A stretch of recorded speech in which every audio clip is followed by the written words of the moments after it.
Hello મિત્રો, કેમ છો તમે બધા? આઈ હોપ તમે બધા મજામાં હશો. તો આજે આપણે ગુજરાતી તુવેરની દાળ બનાવીશું. તેના માટેના ઇન્ગ્રીડિયન્ટ્સ જોઈ લઈએ. આ મેં તુવેરની દાળને બાફી લીધી છે.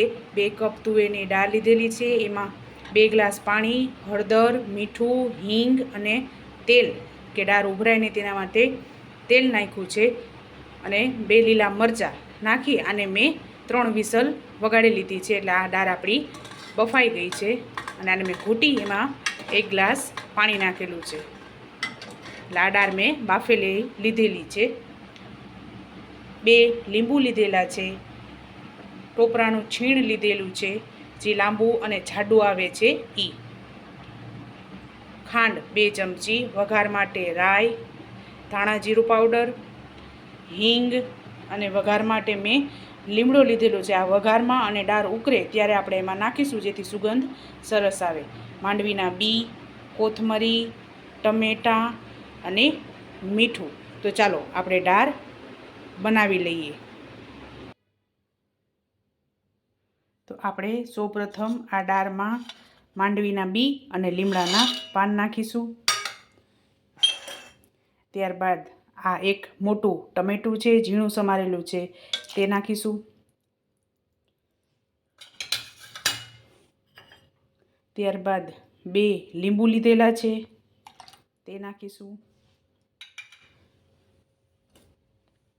ત્યારબાદ આપણે આ 2 ચમચી ખાંડ લીધેલી છે, તે નાખીશું.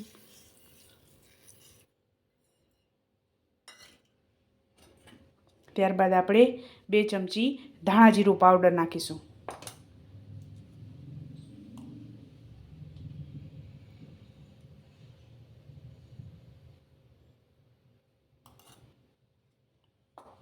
હવે આપણે આ દાળને ઉકળવા મૂકી દઈશું. એકવાર આને આપણે આ દાળને હલાવી લઈશું.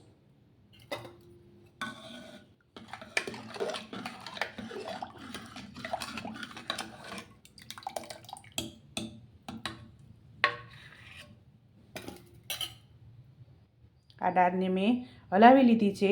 હવે આપણે આને 5 મિનિટ આને દાળને ઉકળવા દેશું, જેથી લીમડાનો ટમેટાનો સ્વાદ આપણે આમાં બેસી જાય અને સ્વાદ અનુસાર આપણે મીઠું નાખીશું. તો ચાલો આપણી ગેસ ચાલુ કરી અને દાળને ઉકળવા મૂકી દઈશું.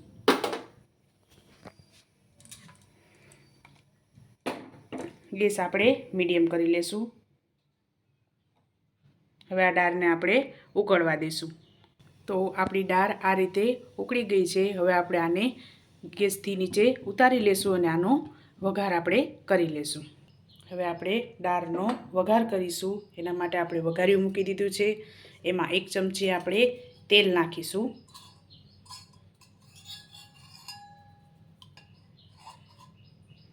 આ 1 ચમચો આપણે તેલ નાખી દઈશું. તેલ તપે પછી આપણે રાઈ, લીમડો અને હિંગનો વઘાર કરીશું. આપણું આ તેલ તપી ગયું છે. હવે એમાં આપણે 1 ચમચી રાઈ નાખીશું.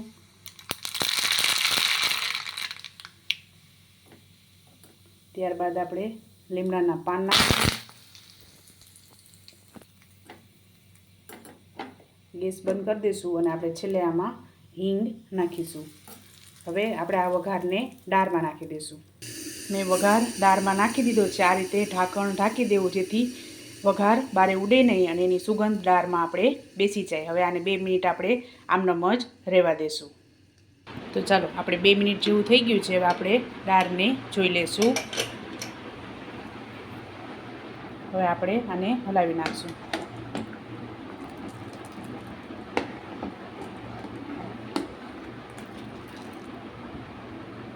હવે ત્યારબાદ આપણે આ કોથમરી આમાં નાખીશું